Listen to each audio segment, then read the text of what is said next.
Salut, c'est WavyArts. Aujourd'hui dans cette vidéo je vais t'apprendre à comment remapper tes moteurs. Pour ça il va te falloir une batterie et enlever surtout tes hélices.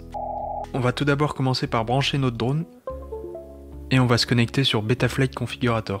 On va alors dans l'onglet moteur, ici on coche que je comprends les risques, tout ça. On branche une batterie pour pouvoir faire fonctionner les ESC et on active chacun des moteurs.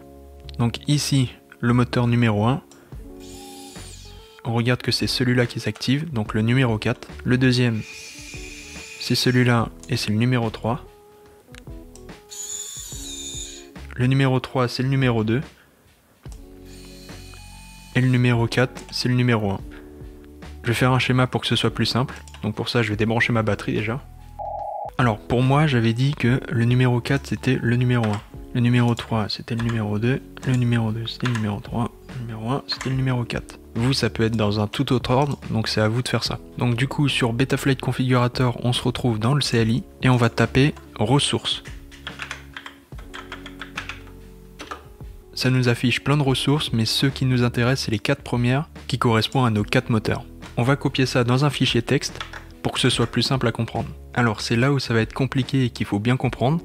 Moi, j'ai ma technique, c'est je me dis le premier moteur qui a tourné, je vais le mettre au moteur qui est censé être. Donc pour ça, je me dis que le premier moteur qui a tourné, c'est le numéro 4. Donc pour ça, je prends le port du numéro 4 et je mets au moteur numéro 1. Le deuxième moteur qui a tourné, c'est le numéro 3. Donc je prends le port du numéro 3 et je le mets au numéro 2.